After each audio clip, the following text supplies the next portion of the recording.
Olá, pessoal. Eu sou o professor Cássio Antunes, do Instituto Federal do Espírito Santo, campus de Barra de São Francisco. E durante esse período agora de pandemia do coronavírus, a gente organizou um bate-papo aqui com uma pessoa que é bem qualificada, né, para poder falar uma análise sobre isso, que é o professor da UFES, o Rafael Catão, da área de geografia também.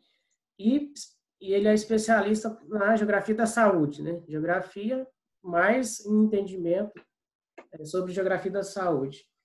Então, eu vou pedir para ele, ao invés de eu falar sobre a formação dele, né, ele mesmo falar, porque é a pessoa mais qualificada para isso, né? Então, Rafael, gostaria que você falasse um pouco sobre a sua formação e depois aí eu faço algumas perguntas, né, um bate-papo para a gente entender melhor essa pandemia. Boa noite a todos. Primeiramente, eu quero agradecer, né, ao colega Cássio por me convidar, né? E é sempre importante a gente falar para o máximo de pessoas, principalmente, né, da área da geografia, que a geografia importa num período desse, né? Então, nesse período de crise, a gente tem várias entradas de análise desse mundo que a gente está vivendo, nesse mundo que está mudando, né, a todo instante. Então, falar um pouquinho da minha formação. Eu sou geógrafo, né? Sou bacharel e licenciado em geografia pela Universidade de Brasília, me formei em 2007 e fiz mestrado e doutorado, né, com o professor Cássio, lá em Presidente Prudente, na Unesp, onde eu trabalhei na pós-graduação com a geografia da saúde, né? Desde o finalzinho da graduação e toda a pós-graduação eu trabalho com a geografia da saúde, né? Que segundo o Raul, meu orientador de mestrado e doutorado, é a geografia que importa com a vida das pessoas. Então, se você é um geógrafo que se importa com a vida das pessoas, você é um geógrafo da saúde. Mas eu trabalho com um ramo bem específico dentro da geografia da saúde, que foi inclusive da minha tese de doutorado e dos dois pós-doutorados que eu fiz. Eu tenho um pós-doutorado na Federal de Mato Grosso, em Cuiabá, na geografia, que eu fiz a difusão da dengue no estado do Mato Grosso, e eu tenho um pós-doutorado na medicina tropical da Universidade de Brasília, que eu trabalhei com a difusão da Zika. E trabalhando com difusão, né, que eu já vou explicar o que é, e trabalhando com doenças, eu, nesse meio da epidemia de Covid, essa pandemia que a gente está vivendo, eu meio que estou todo dia experimentando um pouco das coisas que eu li, que eu já escrevi, que eu já analisei, que é como o espaço importa num momento como esse. O primeiro conceito importante é o conceito de difusão espacial, que é um conceito muito antigo na geografia e muito utilizado, né, principalmente na década de 50, 60 e 70, que que a difusão é um processo espacial, que uma coisa sai de um lugar ou de um certo número de lugares, né, mas de um ambiente mais restrito para uma área maior. Então, se a gente pensar que a Covid ela passa, né, provavelmente de um animal para um humano na província de Hubei, na cidade de Wuhan, né, mais especificamente, e ela sai dali e vai tomar todo mundo, né, com uma pandemia, já diz, uma epidemia que cobre todo o globo, a gente está vendo um processo de difusão espacial, né, que ela sai de um lugar e atinge uma área muito maior, e ele vai utilizar as conexões espaciais para isso. Então, ele vai utilizar a maneira como a gente se relaciona, como os lugares se relacionam para se movimentar no espaço. Então, as pessoas infectadas, elas vão de um lugar para o outro, elas levam o vírus, chega lá, se faz uma transmissão autóctone, né? Então, uma pessoa passa para outra, a partir desse caso importado, e aí vai se transmitindo até que a gente tem uma transmissão, né, de base. Isso vai aumentando e outros lugares vão também recebendo essas pessoas que foram infectadas. Então, por exemplo, muitos brasileiros que estavam na Europa trouxeram o vírus para cá, chega em São Paulo, chega aqui em Vitória, chega em Manaus, em Recife, são metrópoles com um nível hierárquico maior, né, na rede urbana internacional. Então, chega em São Paulo, depois de São Paulo ele espalha para as outras metrópoles, espalha para as cidades médias. É um tipo de difusão muito clássica na geografia que chama de difusão hierárquica. Quando a gente tem o fenômeno que está sendo difundido saindo de um lugar que tem uma importância maior na hierarquia urbana e descendo. Mas a difusão hierárquica também pode ser, por exemplo, alguma coisa que sai de uma cidade pequena, vai para uma cidade intermediária, ou né, uma cidade de porte médio, depois ele vai para uma metrópole e se difunde na rede inteira. Então a gente tem vários níveis aí hierárquicos, mas só para chamar atenção que é uma difusão que ocorre devido a uma característica de organização das redes de cidades e das redes de transporte, que é geralmente uma organização que ela vai ser em termos de hierarquia. Além da difusão hierárquica, a gente também tem uma difusão por contágio. Uma difusão que ocorre quando o espaço, a proximidade, essa contiguidade territorial, ela vai importar. Então, Vitória, Vila Velha aqui, por exemplo, estão com caso, logo Serra, Cariacica, Viana, aí depois Domingos Martins, Fundão, Santa Teresa, então ele vai se expandindo nos vizinhos, por conta dessas relações mais próximas entre os vizinhos. Então, se eu moro aqui em Vitória, eu vou mais em Vila Velha do que numa cidade mais distante. E o grosso das pessoas que moram aqui também tem relações mais próximas com essas cidades, relações mais intensas com essas cidades que são mais próximas. Isso é muito comum no Brasil inteiro, dessas cidades próximas terem umas relações mais intensas. E uma metrópole igual São Paulo tem relações intensas com cidades que estão muito distantes por conta da sua posição hierárquica na rede urbana brasileira, né? E esse processo que a gente está vendo de difusão, ele na geografia foi estudado não só para doenças, mas, por exemplo, como que o carro foi inventado e o carro com motor a combustão foi inventado lá na Alemanha, depois ele se difunde, né? Como a ideia de fazer um carro, o modo de fazer um carro foi se replicando em vários outros lugares. Ou então como uma planta, né? Então, por exemplo, a gente tem algumas plantas que são alimentares, nossa, tipo o milho, a soja, o trigo, que elas são originárias de poucos lugares. Então, o milho aqui da América Central e do Sul, a partir da domesticação, do ciclo de melhoramento, ela vai se espalhando aqui, depois ela entra na rede global de alimentos com os europeus, levando para a Europa e disseminando nos outros continentes, por exemplo. Então, todas essas questões foram estudadas, né, que eu estou falando dos carros, dos alimentos, das doenças, elas foram estudadas por geógrafos no passar dos tempos e a gente tem muito material a respeito disso. Então, é um pouquinho que a gente pode falar sobre difusão. Quem puder, né, e tiver interesse, tem minha tese de doutorado, que é sobre a difusão da dengue no estado de São Paulo, está disponível no site da Unesp. E a gente está lançando um número especial da revista de Geografia, Revista Brasileira de Geografia, que já tem alguns artigos trabalhando com difusão em alguns estados. Então, deve estar para sair logo esse número aí. A gente está em processo final de editoração. E tem alguns estados brasileiros que já foram feitos o mapeamento do processo de difusão, que a gente pode visualizar em termos desses artigos aí. Certo. Aproveitar que você falou sobre a dengue, no começo dessa pandemia aqui no Brasil, muitas pessoas ficavam comparando, né? Por exemplo, a quantidade de mortes, né? De dengue e do coronavírus, né? Aí eu queria que você pudesse fazer uma diferenciação de como que é a difusão dessas duas doenças, né? Como é que elas ocorrem, né? E qual a preocupação que a gente tem que ter com cada uma delas, porque são diferentes, né? Se Sim, pudesse não, fazer uma boa pergunta, Cássio. uma diferenciação. É uma ótima pergunta. A dengue também é uma doença que se difundiu, né? Ela chega no Brasil em meados do século XIX, né, pelos registros, e só que ela é erradicada do país na década de 30. Então a gente teve alguns casos no final do século XIX, começo do século XX, que era muito difícil ter o diagnóstico de dengue, porque muitas viroses têm um comportamento semelhante à dor de cabeça, febre, dor no corpo, e não tinha teste na época, então era muito difícil diagnosticar o que era dengue e o que eram essas outras viroses. Mas pelos registros clínicos, a gente tem certeza de algumas epidemias que eles chamam de síndromes com sintomas semelhantes ao do dengue. até 1916. Só que com a erradicação do Aedes aegypti por conta do combate da febre amarela, que começou lá com Oswaldo Cruz, depois ele passa, né, ao longo do século XX, até a erradicação completa do Aedes aegypti do Brasil, que foi na década de 50, a gente conseguiu, além de eliminar o vetor, eliminar a doença.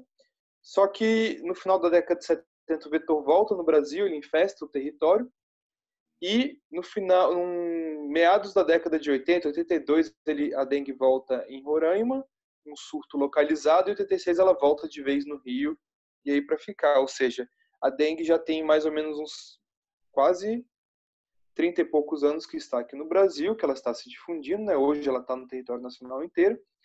Só que a dengue ela é uma doença que tem uma mediação do meio geográfico muito importante, porque dos elos da cadeia epidemiológica da dengue é o vetor, que é esse mosquito, que é o único elo frágil dessa cadeia, né? Então a gente não tem vacina para dengue ainda, e para controlar o vírus a gente teria que ter essa vacina. Como não tem, a gente tem que controlar o vetor. Então o único elo vulnerável é o vetor. E o vetor ele é muito sensível às condições do meio, principalmente temperatura, precipitação, né? Que é principalmente chuva, né?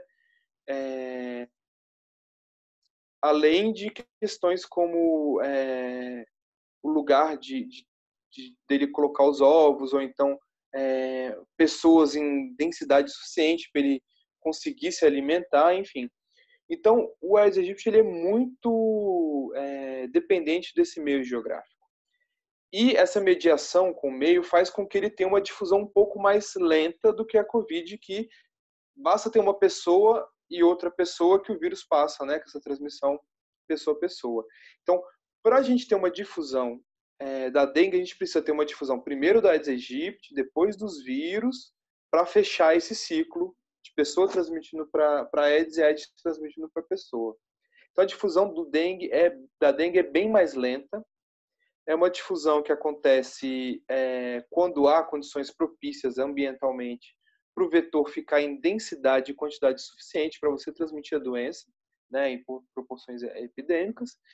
E ela também vai ter uma diferença que são 4 sorotipos da dengue. Então é como se fosse 4 doenças, né, que cada uma vai gerar imunidade para o seu sorotipo. Essa imunidade é duradoura, mas não é permanente, pelos estudos novos que estão tendo. Então, uma pessoa pode pegar dengue até 4 vezes durante a vida, ou mais, dependendo do lugar que mora, né, pela exposição, né. Esses agentes estão, pelo que estão vendo, com essa imunidade não duradoura, não permanente, né, mas duradoura. Então, a pessoa pode pegar até mais de 4 vezes dengue no seu período de vida. E quando geralmente você tem numa cidade um grande surto, você fica alguns anos depois sem ter daquele mesmo sorotipo, que as pessoas estão imunes já. Agora, com a Covid, como é uma doença que transmite de pessoa a pessoa, a velocidade dela é bem mais rápida. Os fluxos aéreos entre as cidades vão importar muito, né? Porque uma pessoa pega na China a Covid, entra no avião, traz para o Brasil, e quando ela chegar aqui, se ela estiver numa fase de transmissão, ela já começa a transmitir para todo mundo, no aeroporto mesmo. A dengue precisa, você está infectado com o vírus, você precisa de um mosquito no lugar que você chega para te picar e passar para uma outra pessoa. Então é um ciclo um pouco mais lento do que o ciclo da Covid. Em relação à imunidade, que é um dos fatores que influenciam na difusão, a gente não sabe ainda como a imunidade da Covid se comporta em grandes grupos. Então é uma coisa que ainda vai ser estudada, né? Então no Brasil inteiro estão sendo feitos vários inquéritos sorológicos para a gente estimar a população que tem essa imunidade, e ao longo, né, dos próximos anos outros inquéritos vão ser feitos para ver se essa imunidade continua, se é uma coisa transitória, se é uma coisa permanente. Ou seja, a geografia da dengue é muito diferente da geografia do Covid. E a gente tem na geografia da saúde uma teoria que chama teoria dos complexos patogênicos, que é uma teoria que vai entender como que vai entender essas doenças em relação ao espaço. Então, por exemplo, a dengue vai depender de ter um mosquito distribuído no espaço, em várias cidades, numa densidade suficiente, para quando chegar o vírus ele poder caminhar no território. Já a Covid não precisa disso. Então, o espaço de redes que a gente tem para a Covid é muito mais importante do que esse espaço que a gente tem para a dengue, que vai ter que ser um meio termo entre uma rede e uma área, que vai ter a questão do Aedes aegypti, que vai ter a questão da temperatura, que vai ter o meio geográfico ali mais forte. Então, o complexo patogênico da dengue, que seria a junção, né, do vírus, do vetor, dos homens, junto com esse espaço geográfico que vai juntar isso tudo, o complexo patogênico seria essa área que ocupa a doença, onde essas relações são estáveis. Então, qual é a área que a dengue ocupa no Brasil hoje? É a área do complexo patogênico da dengue. Então, a gente entendendo que área é essa, a gente vai entender quais são as condições ambientais, como que ela se movimenta dentro dessa área, quais são os movimentos de expansão e contração dessa área, né? Então, num ano que teve menos dengue no sul do Brasil, às vezes fez mais frio. A gente vai ver essa área que a doença ocupa no espaço e vai entender um pouco isso. Já o complexo patogênico da Covid, ele vai se manifestar muito mais no território, muito mais nas redes. É um território em rede, né? Ele vai migrar de um nó para outro via rede de transportes, mas que nas grandes cidades, nas regiões metropolitanas, que nas aglomerações urbanas, você vai ter também uma expansão territorial pela vizinhança, que depois que chega do avião, ele vai para o asfalto, então ele vai das grandes cidades para o interior, ele vai das áreas centrais da cidade, são as pessoas que acessam, né, o exterior, que trouxeram a doença para cá, são as áreas mais de alto padrão das cidades, e vão indo para a periferia. Então a Covid vai ter esse movimento também, mas o espaço de redes vai ser bem mais importante para ela do que, por exemplo, para a dengue, que vai depender muito das condições do meio. Então, bem legal a pergunta, Cássio. Em relação a essa questão que você fala da difusão em rede, né, hierárquica, o corona, é bom a gente lembrar que acho que até você fez parte de um projeto do professor Raul, de Presidente Prudente, né, que fez um mapeamento para o estado de São Paulo. Então, eu acho que é do mesmo grupo que você faz parte, né, de pesquisa. Sim. Que mostra que no estado de São Paulo o aumento dos casos acompanhou as principais rodovias, né, os eixos rodoviários principais, onde eles passam, teve os maiores casos, né? Tá crescendo assim, né, no estado de São Paulo. E outra coisa que eu queria comentar, e aí depois, se você quiser também falar sobre isso, em relação a uma confusão que teve no início, né? Às vezes, até para muitas pessoas ainda existe muitas dúvidas em relação ao dengue e corona, que é o seguinte: uma delas é em relação ao uso hospitalar, né, dos doentes, né? Que é diferente, né? Uma pessoa com dengue não vai para UTI com tanta frequência igual vai pessoas que têm o corona, né? Então eu acredito, mas aí depois, como você é um especialista sobre dengue, né? E entende mais também sobre corona, você vai poder explicar mais sobre isso. Ou seja, o caso do corona é muito mais grave em relação ao uso, né, de UTIs, né, de equipamentos hospitalares, do que a dengue. Eu acredito assim, eu posso estar errado. E a outra coisa é a questão que você falou, mas só para ficar mais claro assim para as pessoas, é que no caso do corona, o próprio ser humano é o vetor, né? E no caso da dengue, precisa do mosquito, né? Então, por exemplo, se sai uma pessoa com dengue aqui do Brasil e vai para a Europa, ele não vai contaminar ninguém com dengue lá, porque ela não é transmissível dessa forma, né? De pessoa para pessoa. E se lá não tem condições de o mosquito sobreviver, não vai ter dengue. Por isso que na Europa não tem dengue. Então, isso também é bom ficar bem definido para... Às vezes as pessoas não têm esse raciocínio, né? A dimensão, né? Isso é interessante. Agora, no sul da França e no sul da Espanha, parece que tem alguns vetores que tem aqui no Brasil também, que é o Aedes albopictus, que é o vetor secundário da dengue. E teve, acho que, alguns casos no sul da França de dengue. Então, dependendo do lugar que você for, você pode pegar a dengue lá, mas é uma coisa bem mais esporádica do que no resto no Brasil, por exemplo. Mas, assim, a Europa não tem dengue hoje, mas já teve alguns casos de dengue antes.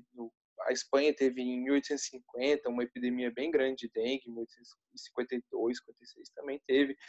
Você já teve epidemia de febre amarela em Nova York. Então, essas coisas das epidemias, elas são relacionadas ao clima, mas também com a forma como a gente produz o espaço.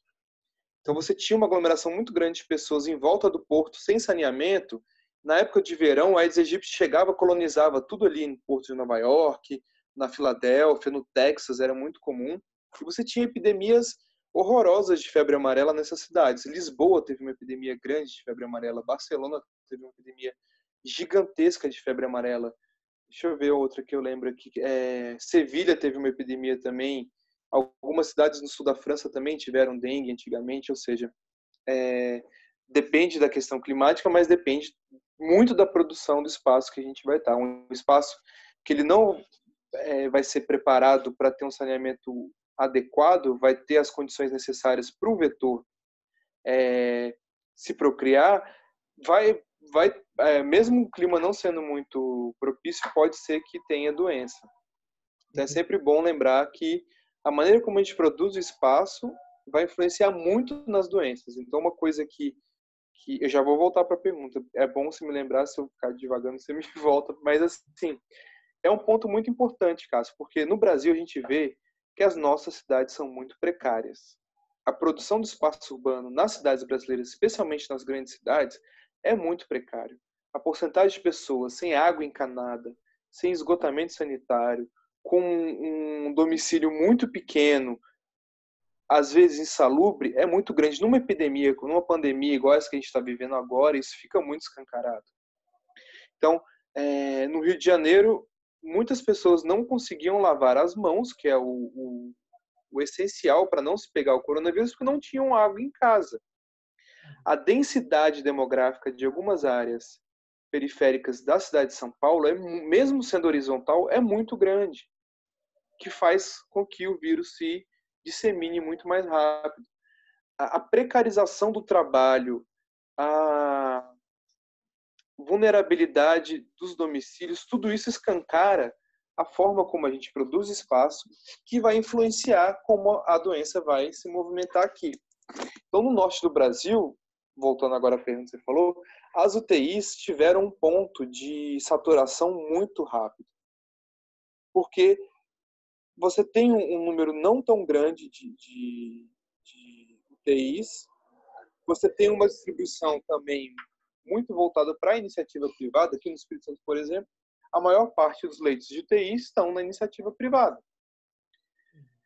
E você tem uma concentração, por exemplo, de alguns serviços em poucas cidades, o que é de se esperar na questão de saúde, porque são recursos que são geralmente com grandes aportes de recurso, são recursos de saúde que tem um aporte muito grande de dinheiro para funcionar. Então, para uma UTI funcionar, ela vai precisar de um número de pessoas utilizando, então elas vão sempre ser trabalhadas com base nessa demanda mesmo.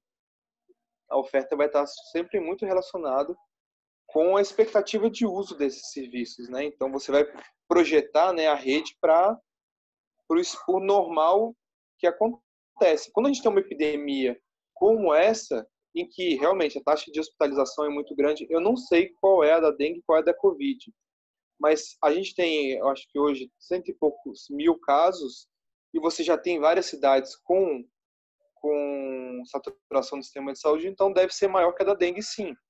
A dengue, dependendo do tamanho da epidemia, você tem um problema em relação à UTI e você tem um problema em relação a leitos, como no Rio de Janeiro, acho que em 2007, hospitais de campanha precisaram ser erguidos para controlar a dengue, que teve muitos casos na cidade do Rio.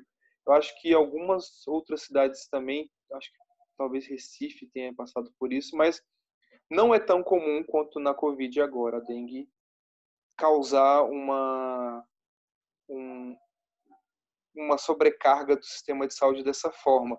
Muitos postos, unidades básicas de saúde ficam saturados na época que você tem uma epidemia de dengue, e essa parte da atenção básica fica mais presa, mas a atenção terciária com esses leitos não costuma ficar tão saturada assim. A dengue ela tem uma taxa de letalidade que não é muito alta, mas que pelo número de casos ela se faz um volume muito grande. Então a gente teve, eu acho que em 2015, 2016, a gente teve mais de 1 milhão de casos de dengue no Brasil. Acho que 2015 foi 1 milhão, 2016 foi 1,5 milhão, alguma coisa assim, agora de cabeça não vou lembrar dos números. E você teve um número de óbitos muito altos também, mas a porcentagem, como na Covid, a gente não tem na dengue. Ou seja, realmente são doenças que são diferentes. A dengue, ela precisa de ter muito mais casos para saturar o sistema de saúde na questão de internação, na questão de internação em UTI, do que a dengue. Então, realmente é bem complicado, mas a dengue, pelo caráter explosivo que ela tem, então, numa cidade como o Rio, você ter, sei lá, 50, 100 mil casos de dengue é uma coisa que não é muito rara. É uma coisa que acontece. Então, a dengue, geralmente, ela tem potenciais de epidemias explosivas muito grandes. Então, acho que esse é o ponto aí que pega mesmo. Uhum. Eu queria aproveitar também que a gente está falando de dengue e fazer uma pergunta aqui que foi feita pela Daiane, que é também do IFES de Barra São Francisco, né? Que tem a ver com dengue. Ela pergunta assim: embora o foco das atenções nesse momento seja a pandemia do Covid-19, a dengue continua sendo um problema importante no estado do Espírito Santo. Como tem sido o comportamento dessa doença no Espírito Santo neste momento de maior preocupação com o coronavírus? Você tem alguma informação? Olha, eu tô com um projeto de dengue mais voltado para Vitória. E desde que começou a Covid, eu só estou trabalhando com Covid. Eu não consegui voltar para dengue ainda não. Mas eu sei que esse ano provavelmente pode passar o ano passado, que já foi o recorde histórico, né? Então, 2019 foi o pico da nossa série histórica em relação ao caso de dengue. A dengue começa aqui no Espírito Santo no ano de 1995, foi o último estado da região sudeste a ter. Nossos vizinhos todos, o Rio de Janeiro em 86 começa a ter caso, a Bahia logo em seguida, em 87, começa a ter caso, Minas em 86 tem alguns casos, mas a partir de 91 tem casos todos os anos, e aqui você tem a partir de 95. Começa na região metropolitana de Vitória e se espalha sentido interior e norte da cidade, parece que vem do sul também para o sul do Espírito Santo, vem do Rio para o sul do Espírito Santo. Então, pode falar. Não, e a gente está numa pesquisa agora, né?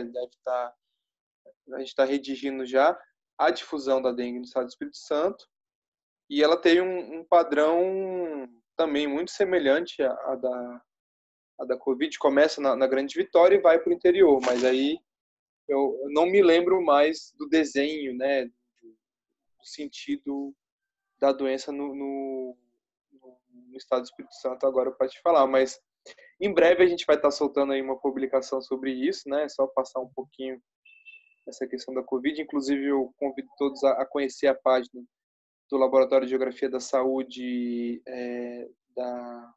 daqui da UFES, né? A gente está no Instagram, está no Facebook, e a gente está colocando algumas publicações lá, por enquanto, mais de Covid, mas logo, logo a gente volta com os outros projetos. Tem vários projetos aqui. A gente tem 2 projetos de dengue, tem um projeto de suicídio, de análise espacial do suicídio no estado do Espírito Santo. A gente tem um projeto sobre febre amarela, tem um projeto de sarampo. Então, a gente está com alguns projetos de violência também, né, de homicídios. A gente está com alguns projetos, sempre com foco na geografia da saúde, no mapeamento, para entender melhor esses padrões e para auxiliar na tomada de decisão, né? Então, a gente vê que no caso da Covid, por exemplo, é muito importante saber onde que a doença está aumentando para tentar remanejar alguns recursos de saúde, como leitos profissionais, enfim. Então, no Amazonas, por exemplo, está tendo um apagão, né? O que pode ser feito ali, né? Está precisando de médico, de onde pode vir, e quais cidades estão sendo mais afetadas, e qual a previsão, né, de aumento nessas cidades. Então, a geografia pode ajudar em relação a isso. Então, aproveitando que você falou sobre essa questão aí de entender, né, como que ela está se difundindo, gostaria que você fizesse um panorama do corona no Espírito Santo, né? Provavelmente começou em Vitória, e como é que isso está para o interior? Já emendar uma outra pergunta, que é em relação à questão dos leitos, né? Porque eu vi que você publicou um mapa de onde tem leito de TI, né, no Espírito Santo. Aí se pudesse fazer uma relação. Uhum.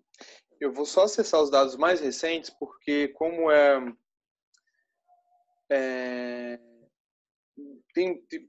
varia bastante, né? Então é bom que eu já pego hoje, dia 14 de maio, tem 5.800 casos confirmados de coronavírus no estado do Espírito Santo, sendo 249 óbitos. No dia 6 de maio, ou seja, semana passada, eram 127 óbitos, ou seja, foram 120 óbitos em uma semana.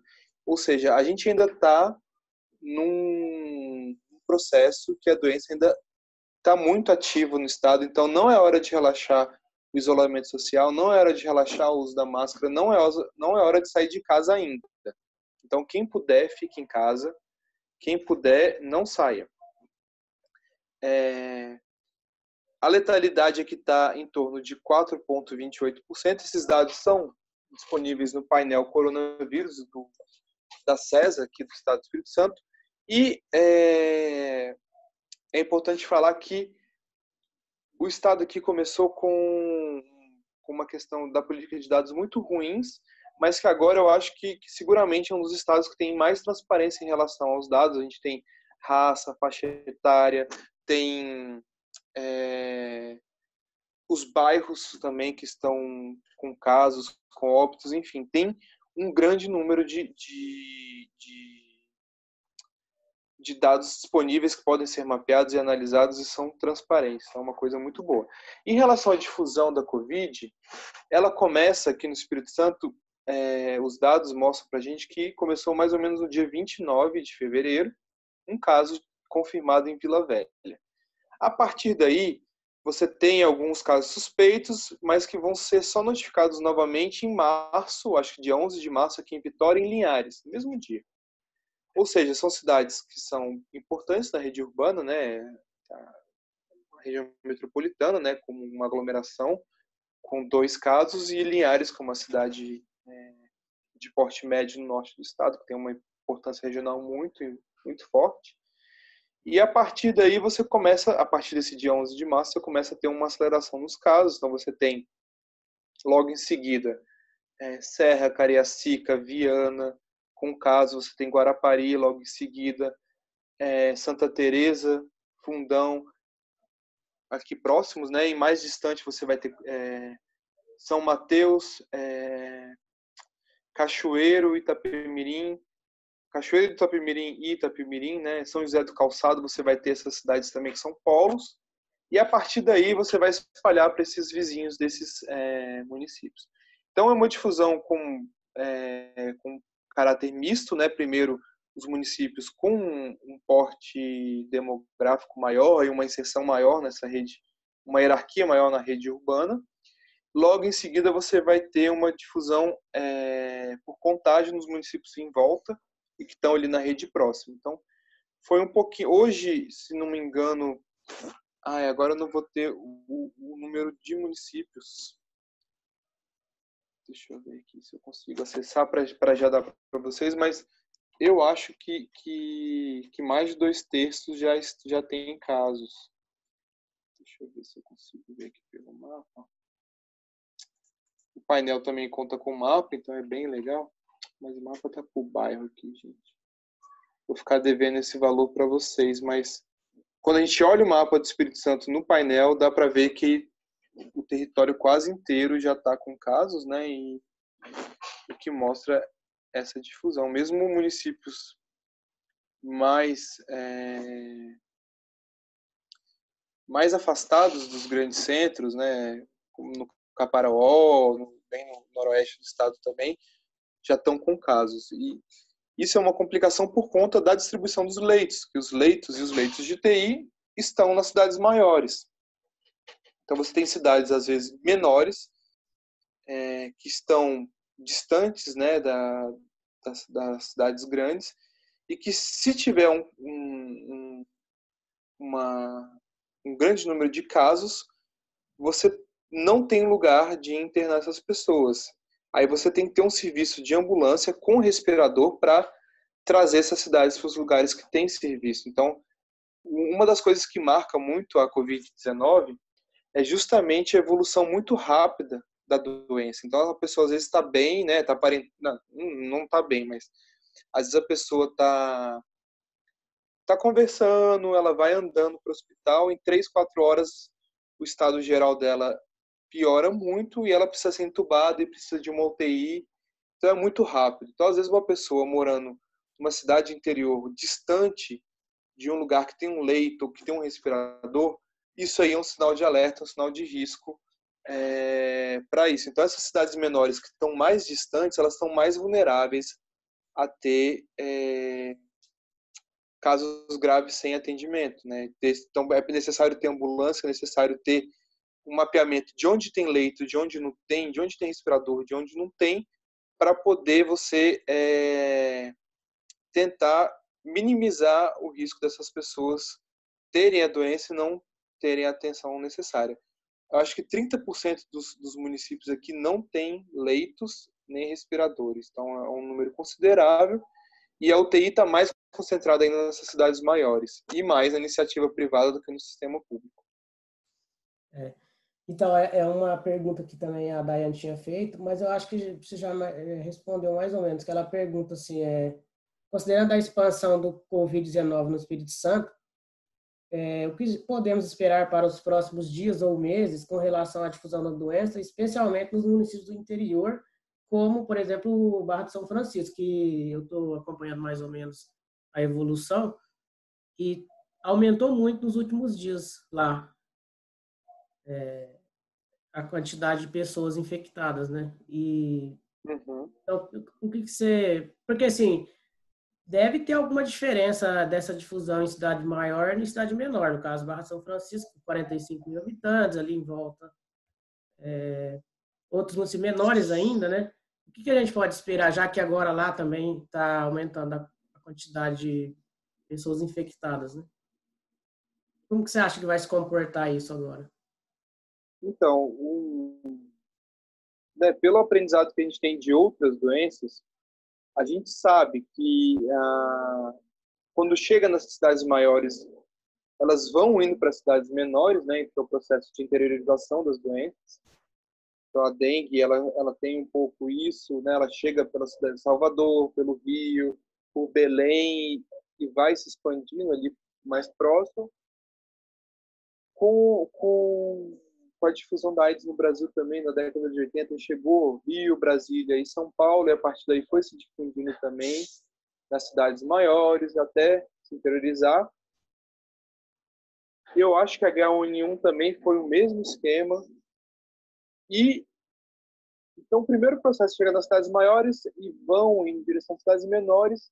Geralmente, o que acontece é o seguinte: as cidades menores, o fluxo é mais lento de pessoas entre as cidades, né, cidades menores no sentido de fora dessas regiões metropolitanas, aglomerações urbanas maiores, cidades que são cidades locais, que tem uma rede urbana ali que não polariza muitas outras, que são coisas que são entidades urbanas mais com menos potencial de atração de pessoas. Então elas têm uma temporalidade de difusão um pouco mais lenta.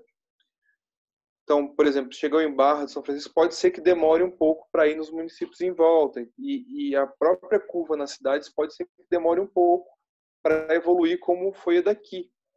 Então, vai depender do número de pessoas infectadas, vai depender da quantidade de pessoas que estão se isolando, que estão ficando em casa. a quantidade de testes, a quantidade de diagnóstico. Então, geralmente, pode acontecer de ter taxas mais lentas, mas casos mais graves podem ocorrer e não ter assistência. Então, a preocupação muito é essa, da falta de assistência pela capacidade local mesmo, do número de leitos, número de respiradores. Então, a gente vê que nessas cidades maiores o fluxo é intenso, então você vai ter um número maior de casos, mas que, de uma forma ou de outra, você tem um serviço hospitalar que dá conta um pouco disso. Nas cidades menores é um pouco pior por conta do tamanho da rede assistencial, do número de profissionais é menor. Então, alguns municípios do estado não têm médico, por exemplo, alguns municípios do estado não têm enfermeiro, alguns municípios do estado não têm profissionais de saúde preparados para entubar uma outra pessoa, caso necessário. Então, é um grande sinal de alerta isso. Tem que ver também como que está esse índice de isolamento social, que no interior do Brasil, algumas cidades estavam normais. Aqui no Espírito Santo teve um decreto falando que não ia precisar de fechar o comércio em cidades menores. Então, algumas cidades estavam meio regular no sentido do trânsito de pessoas. Isso é um grande potencial para ter um volume de expansão de casos, né? Então, você tinha um cenário que não estava em isolamento social, você tem a entrada do vírus, que fica uns dias circulando sem ser notado, então são de uma semana, 9 dias, você pode estar com a doença sem estar se manifestando e ela está transmitindo. E imagina num lugar com uma cidade menor, que você tem uma circulação em áreas centrais também, que não teve uma restrição, você pode passar para muitas outras pessoas. Aqui no estado, um município com um número muito pequeno de pessoas, que é Fundão, está com um número muito grande de casos e com um número muito grande de óbitos. Então, é um sinal de alerta para a gente. Então, mesmo a gente não tendo um volume muito grande de pessoas e mesmo a gente não tendo um fluxo muito grande de pessoas entre as cidades do interior, né? Então, cidades pequenas próximas e a velocidade desse fluxo também sendo um pouco mais lentos, você tem, uma vez que chega a doença, um cenário um pouco mais grave pela falta de serviço público em quantidade necessária para atender todo mundo. Um pouco isso, Cássio. Mas eu acho que o futuro assim da Covid aqui no Brasil vai ser diferente do que nos outros lugares, né? Então, Estados Unidos, Itália, Espanha, você tem cidades muito bem estruturadas, mesmo sendo pequenas. No Brasil, as cidades pequenas também são precárias em relação a muitos serviços saúde, de infraestrutura, de diagnóstico, enfim, que pode ser um fator de vulnerabilidade para essas pessoas. Então, mais uma vez, quem puder ficar em casa, fique em casa, convença as pessoas mais próximas que não são de serviços essenciais também a ficar em casa, para a gente até ter uma noção melhor do que vai acontecer agora com essa doença chegando em tantos municípios do interior. Aqui no estado a gente teve 40 dias para ter mais ou menos 100 mortos, 40, 50 dias para ter 100 mortos, e uma semana já tem a segunda centena de mortos. Então, é de se preocupar. Muitos hospitais estão recebendo vários casos um atrás do outro, né? Então, hospitais UPAs, hospitais pequenos estão recebendo já uma demanda muito grande.